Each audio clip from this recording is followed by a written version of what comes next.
여러분은 아시죠? 네, 내가 전에 와서 지난 모델 하기 전에 교회 벽에 붙여놨습니다. 나의 힘이 되신 여호와여, 내가 주를 사랑하나이다. 그것이 제 평생의 말씀이에요. 그 말씀 안에서 내가 눈물을 흘리고 그 말씀 안에서 다시 용기를 얻고, 나는 아무 인생의 백과 의지할 것이 없지만 하나님이 나의 힘이 된다고 하는 것은, I love you my strength, 하나님이 나의 유일한 힘이 된다고 하는 그 말씀이 평생의 저를 잡아오고 있습니다. 당신에게 그런 말씀이 있습니까? 어떤 사람은 예수 믿으면서도 자기의 삶의 좌표를 명언에서 찾아오는 사람이 있습니다. 무슨 속담에서, 격언에서 찾아오는 사람도 있습니다.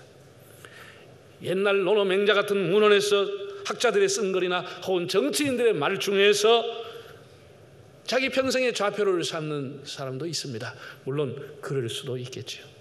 그러나 우리가 적어도 예수를 믿고 살아가는 사람은 하나님의 말씀 앞에서 자기의 인생의 좌표를 찾아야 하는 것입니다. 자기 인생에 붙들어 줄 수 있는 그 말씀이 있어야 하는 것이에요. 혹 오늘까지 그런 애용하는 말씀이 없다고 하면은 제가 오늘 드리는 이 말씀을 여러분이 꼭 곳곳에 벽에 붙이고 또 암송도 하고 시간이 나면 그 말씀을 또 읽고 묵상을 해 가면서 여기 이 말씀에 여러분이 힘을 얻고 2014년 한 해 또 원하시면 평생토록 이 말씀 한 절을 여러분의 가슴에 새기고 견실하게 보람있게 살아가시기를 바랍니다. 5가지의 하나님의 보장과 약속이 있습니다. 이 말씀의 배경을 간단하게 얘기하면 이런 겁니다. 이사야라고 하는 사람은 주전 750년경의 사람입니다. 예수님이 오시기 750년 전에 활동했던, 남쪽 유다에서 활동했던 귀족이요 왕족이요 하나님 앞에 부름받은 선지자입니다. 이사야 6장을 보면 그가 하나님 앞에 부름받았던 시대가 나오는데, 우시야 왕이 죽던 해, 유다 왕 우시야가 죽던 해, 약 주전 750년경에 하나님 앞에 소명을 받고 슬프다 나여 망하게 되었도다, 하나님의 그 두려움 앞에 떨었던 사람입니다. 그 시대적인 배경은 이미 북쪽 이스라엘은 아수르라고 하는 대제국에 거의 삼켜졌습니다. 거의 삼켜졌답니다. 그리고 남쪽 유다도 이미 하나님 앞에 불순종하고 끊임없이 선지자를 통해 하나님이 경고했지만 우상을 숭배하면서 이미 나라가 기울어졌습니다. 이사야의 예언을 보면 멀지 않아 바벨론에서 포로로 잡혀갈 것이다 하는 예언이 나오고, 그 이후에 고레스라고 하는 사람이 해방을 줄 것이라고 하는 예언까지 이사야서에 기록되어 있습니다. 그러니까 국가적으로 굉장히 어려운 때에 하나님 앞에 부름을 받아가지고 이사야서의 40장까지 거의 전반부에 나오는 내용은 심판에 관한 내용입니다. 하나님이 우상 숭배한 자를 심판하신다, 불순종하는 자를 하나님이 심판하신다고 하는 그런 내용이고, 40장부터 마지막 장까지는 그럼에도 하나님이 그 백성을 구원하신다, 하나님이 구원의 약속, 그럼에도 불구하고 하나님이 나무가 베어져도 그릇통에서 새싹이 나듯이 다시 하나님이 그 백성을 고토로 돌아오게 하셔서 하나님의 나라를 이루어 가실 것이다, 그런 소망의 메시지가 후반부에 기록되어 있습니다. 그 소망의 메시지 중에 한 절을 오늘 제가 여러분에게 소개를 해드렸습니다. 이런 시대적인 배경을 가지고 하나님이 이사야를 통해서 오늘 우리에게 주시는 말씀이 뭐냐? 5가지 약속입니다. 자, 첫째, 화면을 보고 한번 따라할까요? 두려워하지 말라, 내가 너와 함께 함이니라. 정말 얼마나 놀라운 약속인지. 새해라고 하는 것은 축복이요, 하나님의 선물이지요. 우리가 새해라고 하는 이런 새로운 출발하는 기회가 없다고 하면은 그냥 막연한 시간의 연속이라고 하면 자신을 돌아보며 반성하기가 어렵습니다. 또 어떤 특별한 계기가 주어지지 않으면 자신을 추스겨 가지고 새롭게 출발하기도 어렵습니다. 그러나 이렇게 새해가 있다고 하는 것은 언제나 지난 날을 반성하고 새로운 비전과 새로운 도전 의식을 가지고 출발할 수 있는 기회가 되기 때문에 새해라고 하는 것이 하나님이 주신 은혜라고 할 수 있겠습니다. 여러분, 인생이라고 하는 것은 리허설이 없습니다. 연습 게임이 없습니다. 전부가 다 본 게임이고 우리가 하루하루 살아가는 것이 다 우리 삶의 실전이고 그것이 우리의 생애가 되는 것입니다. 그래서 하나님이 세월을 아끼라고 하신 것이에요. 이거는 연습이 없습니다. 하루하루가 우리의 생애가 되는 것입니다. 어떤 과학자도 1분도 시간을 창조할 수 없고 어떤 위대한 사람도 시간을 멈출 수 없습니다. 하나님이 내게 주신 시간만 살다 가는데 특별히 하나님이 우리에게 새해를 줬다. 얼마나 감사한 일인지 몰라요. 우리가 과거를 역사로 돌리고 새롭게 시작해 볼 수 있다. 새롭게. 그런데 문제는 새해가 늘 불안하고 두렵다는 것입니다. 불안한 것입니다. 비슷한 사람들을 만나게 되고 비슷한 일을 하지만 원래 무슨 일을 만나게 될지 다 불안한 것입니다. 한국 교회를 보면은 우리 교회가 지금 한국 교회가 원래 한국 선교 130년이 되는 해입니다. 1884년 9월 5일 호레이스 알렌이라고 하는 선교사가 상해에서 활동하다가 부산을 거쳐가지고 조선 땅에 들어왔습니다. 그 알렌이 한국 복음을 시작한 지가 만 130년이 되는 해입니다. 그래서 한국 교회가 이 130년을 기점으로 내년에는 정식 선교사인 언더우 아트앤셀러가 들어온 때가 또 만 130년이 되는 해입니다. 1885년에 들어왔으니까. 그러니까 금년과 내년에 한국교회가 다시 한번 부흥의 불길을 일으켜야 하겠다고 하는 그런 사명감을 교단마다 교회들마다 갖고 있는데 이런 제가 좀 전에 전설한 이런 사회적인 갈등과 경제적인 여파라고 하는 것이 교회에 미칠 영향은 막강한 것입니다. 이것 때문에 교회가 움츠릴 수가 있고 교회가 많이 이렇게 침체될 가능성도 있습니다. 우리가 구호는 외치지만 결코 부흥이 만만치 않다고 하는 그런 불안감이 한국 교회를 덮고 있습니다.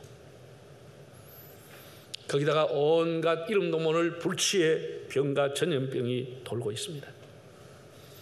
각종 천재지변이 우리나라는 그래도 지진이 좀 덜하지만 지진, 해일, 무슨 쓰나미 그리고 홍수, 산사태 이런 자연재해라고 하는 것이 아주 거대한 공룡처럼 인류를 괴롭히고 있습니다. 여기서 우리가 이 한 해에 어떤 일을 만날지 불안한 것이에요. 학교 아이들 보내놓으면 학교 폭력 있죠. 성폭력 당하지요. 조그만 유치원에 조금만 돌보지 않은 동안에 그만 데려가서 유기하지요. 이런 것들 또 주변에서 살인사건 일어나지요. 우리가 정말 이런 일들을 생각해 보면 모골이 송연하고 불안하죠. 이런 위험한 국내외 정세 속에 살아가는 우리들에게 하나님이 선지자 이사야를 통해서 말씀하시기를 두려워하지 말라 내가 너와 함께 함이니라. 할렐루야. 이게 얼마나 힘이 되는지. 시편 91편에 보면 이런 구절이 나와요. 너는 밤에 찾아오는 공포와 낮에 날아드는 화살과 어두울 때 퍼지는 전염병과 밝을 때 닥쳐오는 재앙을 두려워하지 말라. 천만인이 너희 곁에 엎드러질지라도 그 재앙이 너에게 가까이 하지 못하리로다. 여러분 우리가 너무 이렇게 불안해하거나 염려할 필요가 없는 것은 하나님께서 우리에게 약속했습니다. 두려워하지 마라 내가 너와 함께 함이니라. 얼마나 힘이 되는지. 얼마나. 두 번째 보겠습니다. 두 번째 읽어보겠습니다. 놀라지 말라 나는 네 하나님이 됨이라. 처음에는 두려워하지 말라. 두 번째는 놀라지 말라. 비슷한 것처럼 보이는데 좀 다르죠. 여러분 우리가 하루에도 깜짝 놀랄 일이 얼마나 일어납니까? 차를 타고 다니면은 골목에서 애가 톡 튀어나와버리는 거예요. 그때는 막 그냥 등 쪽에 땀이 샥 날 정도로 깜짝 놀라는 거예요. 깜짝 놀라는 거예요.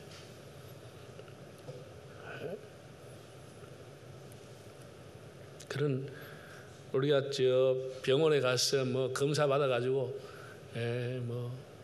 한번 정밀 촬영해보자 하고 말이지. 거기에 뭐 간에 쓸개, 신장에 뭐 뇌 무슨 종양이 붙었다 해봐요. 가슴 철렁 내려앉아요. 온 식구가 철렁 내려앉아요. 놀랄 일이 얼마나 많은지 몰라요. 성경에 보니까는 성경에도 하나님 앞에 쓰임 받았던 사람들이 놀랄 일들이 여러 번 겪었더라고.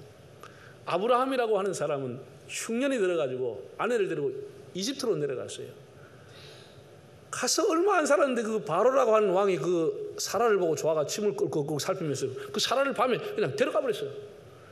밤새도록 아브라함이 잠 한 잠 못 자고 얼마나 놀랐겠습니까? 남의 나라에 왔어요. 힘도 없고 능력도 없고 마누라 뺏겨버린 거예요. 눈 머리 뜨고 뺏겨버린 거예요. 또 다윗이라고 하는 사람 읽어보세요. 다윗이라고 하는 사람이 사울 왕을 피해가지고 아둘람 굴에 피신에 들어갔어요. 그래 컴컴한 굴 속에 들어앉아 있는데 세상에 사울 왕이 그 많은 것 중에 거기에 어쩌고저쩌고 들어오는 거예요. 자기 군사를 데리고. 간이 콩알 만해지는 거예요. 사람이 그때 이제 죽는 거예요. 도안이든 쥐가 되는 것이에요. 얼마나 놀랬겠습니까? 예수님의 제자들이 예수님이 건너가라고 해서 예수님 말씀에 순종해 가는데 바다에 풍랑이 일어나서 힘과 기술과 능력과 경험으로 안 되는 거예요. 생사를 오가는 거예요. 이런 깜짝 놀랄 일이 하나님을 믿는 백성에게 일어나는 것이에요. 그런데 하나님은 그냥 놀라게 하지 않고 어떻게 하십니까? 하나님이 반드시 개입하시는 것이에요. 개입하신 것이에요. 아브라함의 철을 데려갔던 사라를 데려갔던 바로 왕에게 하나님이 그날 밤 나타났습니다. 손대지 마, 죽어! 하나님이 꿈에 나타난 것이에요. 그는 선지자야, 손대지 마. 그는 아브라함의 아내야. 하나님이 이렇게 꿈속에 말씀해 줬어요. 바로가 깜짝 더 놀래가지고 아침에 일어나가지고 마누라 돌려주는데 끝나는 게 아니고 막 후한 속세금까지 더해가지고 그래가지고 반환했습니다. 다윗은 어떻게 됐습니까? 간이 콩알 만해져 가지고 오돌오돌 떨고 있는 다윗인데 하나님께서 딱 개입하는 거예요. 그때 하나님이 사울에게 무슨 수면제를 줬는지 사울이 굴에 들어오자마자 코를 골고 누워자는 거예요. 안에 사람이 있는 것 기척도 모르고 그냥 정신없이 누워자는 거예요. 여러분 깜짝 놀랄 일이 있어도 놀라지 마십시오. 하나님이 여러분을 개입하시겠습니다. 내가 너의 하나님이 됨을 보여주리라. 이 하나님 말씀이에요. 이 놀라지 말라고 하는 것을 제가 원어를 찾아봤더니 히브리어로 알티시타라고 하는 단어로 되어 있습니다. 알이라고 하는 것은 부정의미 아니다 이런 뜻이고 티시타라고 하는 것은 놀랍다고 하는 뜻도 있지만은 주시하다, 바라보다, 주목하다 그런 뜻을 갖고 있습니다. 그러니까 놀라지 말라고 하는 이 뜻을 좀 더 쉽게 말하면 그 신경 쓰지 마라, 주목하지 말아라, 주시하지 말아라. 내가 너희 하나님이니까 그거 신경 쓰지 말고 주목할 필요가 없다. 하나님이 그렇게 약속을 주신 겁니다. 사랑하는 여러분, 금년에 혹 무슨 일이 있더라도 너무 놀라지 마시고 너무 거기에 신경 쓰거나 주목하지 말고 하나님 반드시 개입하셔서 하나님이 하나님 되심을 보여주실 것입니다. 두려워하지 말라, 내가 널 도와주리니. 놀라지 말라, 내 손 잡아주리라. 하나님은 우리에게 두려워하지 말라는 것이에요. 또 세 번째 말씀을 우리가 한번 보겠습니다. 따라할까요? 내가 너를 굳세게 하리라. 내가 너를 굳세게 하리라. 하나님이 우리를 굳세게 하신다는 거예요. 여러분, 우리가 우리 자녀를 기를 때도 유약한 자녀로 키우기를 원하는 사람은 없습니다. 하나님도 그 자녀를 굳세게 강하게 키우기를 원하십니다. 그런데 이 굳세다고 하는 것은 그냥 굳세게 되는 게 아니죠. 굳세게 하리라는 이 단어 속에 숨어있는 게 뭐냐 하면 생각된 게 뭡니까? 내가 너를 훈련을 시켜서 굳세게 하리라는 뜻이 들어있는 것입니다. 훈련이라는 단어가 들어있는 것입니다. 군대가 그냥 군대가 돼요. 훈련을 받아야 강한 군대가 되는 것입니다. 그냥 굳세게 되는 것이 아니고 훈련을 통해 가지고 굳세게 되는 것입니다. 훈련을 통해 가지고. 여기는 하나님이 굳세게 하는 것이 아니고 우리가 1년 살아가면서 고난과 어려움이 있지만은 걱정할 필요 없다. 하나님이 너를 연단하시고 굳세게 하여 주실 것이라는 약속이 들어있는 것입니다. 우리가 온실 속에서 한 해를 살아갈 수 없습니다. 하나님 백성도 훈련을 받고 고난과 시련이 올 수 있다고 하는 것을 우리가 알아야 합니다.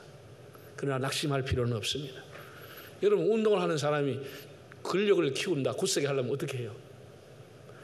자, 평소에 10kg를 드는 사람은 맨날 10kg 들면 그건 운동이 안 됩니다. 13kg 이상을 들어야 근육에 힘이 생기고 운동이 되는 거예요. 그렇겠죠? 맨날 10kg, 8kg 들어만 그 소용없어. 그 사람은 강하게 근육이 일어날 수가 없어요. 13kg, 15kg를 들어야 그때부터 처음에는 아리배가 아프지만 나중에 힘이 되고 근력이 생기는 거죠.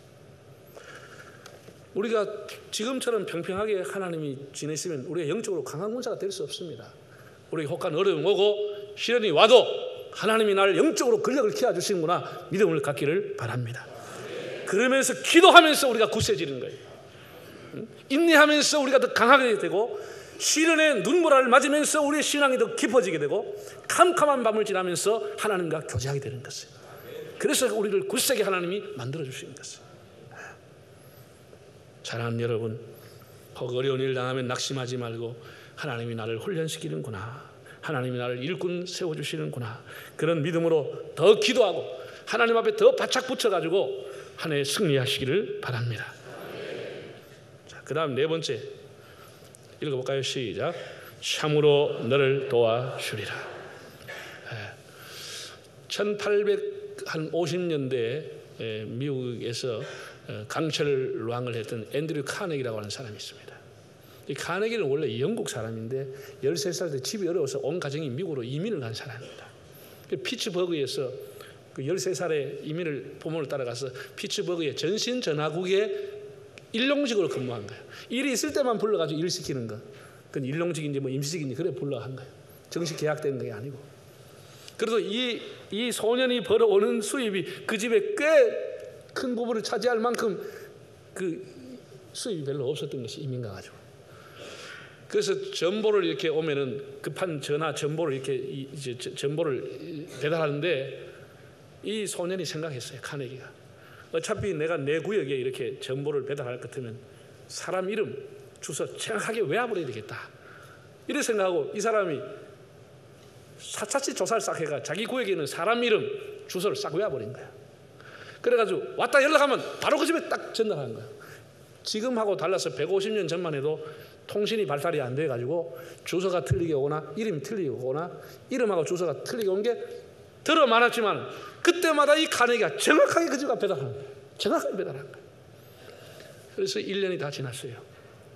1년이 지나고 우리로 말하는 연말에 이제 송년회 뭐 이렇게 뭐랄까 종무식을 하는데 그 매니저가 와서 수고했다고 다 한 사람씩 1년 동안 수고하고 이번 달에 수고했다고 1년 또 보너스와 그 한 달 했는 거가 이제 이렇게 그 사람들 다 주급입니다. 한 주에 얼마씩 계산해가지고 다 봉투를 하나씩 주는데 카네기 순서가 내가 저 뒤로 물러가 있으라는 거예요. 그리고 다른 사람을 주니까 그 잠깐 동안에 얼마나 불안한지 내 이 수입을 가지고 우리 가정이 굉장히 중요한 건데 내가 이제 해고당하고 내일부터 오지 마라 그러거나 내가 뭐 일을 실수한 게 있나 이 굉장히 불안해 가지고 그때 드렸던 기도가 자기 마음속으로 하나님 저를 도와주세요. 하나님 저 자르면 안 됩니다. 하나님 저 도와주세요. 그래서 그렇게 짧게 기도하고 있는데 그 매니저가 와가 이렇게 얘기해요. 카네기 앞으로 나오라고. 올 1년 동안 정보 배달 한 번도 실수하지 않으냐고 가장 빠르게 정확하게 한 사람은 카네기 한 사람이었다. 이렇게 칭찬해 주면서 그 자기에게 주는 월급과 보너스를 주면서 지금 내년부터는 카네기에게만큼은 주 $2 50센트를 더 주겠다. 한 주에 $2 50센트를 더 받게 된 거예요. 그래가지고 $2 50센트를 받아가 와서 밤새도록 잠을 안 자고 자기 가슴에 $2 50센트를 묻어놓고 자기 평생에 미국의 대재벌이었지만 그보다 더 감격스러운 날은 없었다. 내가 사람에게 인정을 받고 $2 50센트를 주마다 더 받게 되는 그 기쁨은 평생에 내가 간직하고 있다. 그러면서 그때부터 자기가 평생토록 기도한 게 뭐냐? God help me. 사업을 할 때마다 무슨 일을 할 때마다 날마다 하나님 저를 도와주십시오. 하나님 저를 도와주세요. 늘 그렇게 기도했다고 간증으로 남겼습니다. 따라합시다. God help me. 하나님 도와주십시오. 할렐루야. 하나님 우리를 도와주십니다. 마지막에 우리가 또 다섯 번째 한번 읽어볼까요? 참으로 나의 의로운 오른손으로 너를 붙들리라. 우리가 나의 등 뒤에서 나를 도와주시는 주님이 있어요. 근데 이제 하나님께서는 구체적으로 우리의 오른손으로 우리를 붙들어 주시리라. 오른손은 능력의 손, 권능의 손입니다. 요한계시록 2장을 읽어보면은 하나님이 이렇게 말씀했습니다. 에베소 교회를 향해서 7 별을 손에 잡으시고 7 금촛대 사이에 왕래하신 이가 가라사대 사도 요한이 이것에 대한 해설까지 겹하기를 뭐라고 했냐, 7별은 7교회 주의 종들 사자를 말하는 것이고 7 촛대는 7 교회를 의미하는 것이라고 해설까지 해놓았습니다. 하나님께서는 하나님의 교회의 종들을, 하나님의 사자들을 하나님의 손으로 잡고 있다고 표현했습니다. 7별을 손에 잡으시고. 여러분, 제가 부족하고 설립고 약하지만 하나님은 하나님의 종을 잡고 있습니다. 그러면 저만 잡고 있겠어요? 우리 부목사님들도 장로님들도 교회를 섬기는 여러분 주의 종들을 다 주님이 지금도 오른손으로 잡고 있는 것이에요. 하나님이 잡고 있는 것이에요. 여러분 자녀를 하나님이 잡고 있는 것이에요. 예수님 말씀했습니다. 너희를 내 손에서 빼앗을 자가 없다고 그랬어요. 하나님이 잡고 있으면 빼앗을 자가 없는 것이에요. 얼마나 놀라운 은혜입니까? 우리가 지난해도 실수하고 또 가볍게 살다가 또 실언도 하고 실패도 하고 하나님이 실망시켜 드렸지만은 하나님께서는 그럼에도 불구하고 우리를 잡고 있는 것이에요. 잡고 있는 것이에요. 더 이상 실족하지 않도록 하나님이 잡아주시는 것이에요. T.S. 엘리엇이라고 하는 사람이 있어요. 영국 작가인데 이분이 이제 노벨상을 받았죠. 보세요. 이 북극 탐험대가 그 혹한 속에, 그 빙하 속에, 그 눈보라 속에서 귀국해서 귀국 보고회를 했는데 거기에 엘리엇이 참석을 했습니다. 그 사람들 얘기를 들었습니다. 생사를 오가는 얘기, 정말 이제는 굶어 죽을 수밖에 없는 그런 얼음이 막혀가지고 배가 나가도 뭐하고 들어가도 뭐하고 갇혀가지고 얼음 속에 그런 위기를 수없이 겪고 이제는 끝이다 싶은데도 또 자고 일어나면 이렇게 얼음이 떠내려가서 또 길이 열리고 이런 식으로 해서 이제 살아 돌아온 얘기를 하면서 대본들이 뭐라고 했냐 하면은 우리가 어려울 때마다 보이지 않은 누군가가 우리를 도와줬다는 거예요. 보이지 않은 누군가가 꼭 나타나서 길을 열어주고 또 이렇게 먹을 게 고기가 생겨가지고 잡아먹고 이렇게 우리가 살아왔다는 거예요. 이 사람이 이 얘기를 듣는 순간 이 시인의 영감이 예수님의 부활에 연결이 돼 오버랩이 된 것이에요. 예수님이 부활하셨지만은 그 제자들이 예수님 부활을 모르고 엠마오로 내려가던 두 청년이 낙심하며 내려가는 거예요. 예수님이 그들 옆에 있었지만 그들은 몰랐어요. 이게 이제 또 그들 옆에 예수님이 있었지만 그들은 몰랐다는 거예요. 그러면 북극 탐험대에 누가 있었느냐? 이게 이제 이 사람이 떠오른 거예요. 그래서 그가 쓴 시에 보면 이런 게 나와요. 항상 당신 곁에서 걷고 있는 제3자는 누구인가? 세어보면 언제나 당신과 나 둘뿐인데 내가 이 하얀 길을 내다보면 당신 곁에는 언제나 또 한 사람이 갈색 망토를 걸치고 소리 없이 걷고 있다. 두건을 쓰고 있어서 남자인지 여자인지 알 수 없으나 하여간 당신 곁에 서 있는 그 사람 누구인가? 여러분 이게 누구예요? 이게 예수님이란 거예요. 예수님이란 거예요. 2014년 이제 하나님께서 새로운 기회를 주었습니다. 우리가 지치고 힘들 때마다 주님이 항상 우리 곁에 있음을 잊지 마십시오. 하나님은 풀무불 속에서도 사자굴 속에서도 낙심하고 내려가는 엠마오의 청년들 가운데서도 제자들이 타고 생사의 위기를 넘나들었던 풍랑 속에서도 주님은 그들과 함께 하셨습니다. 금년 안에 하나님 우리와 함께 하심을 믿습니다. 마지막 우리 5가지 한번 읽고 마치도록 하겠습니다. 자, 이 한 절의 말씀으로 1 시작. 2 3 4 5 우리 하나님 말씀을 가슴에 담고 정말 우리 삶에 부딪히고 그러면서 정말 이 말씀이 살아있구나, 이 말씀이 나의 말씀이구나, 나의 간증이구나 깨달을 수 있는 한 해, 이 한 절의 말씀으로 승리하는 한 해가 되시기를 바랍니다.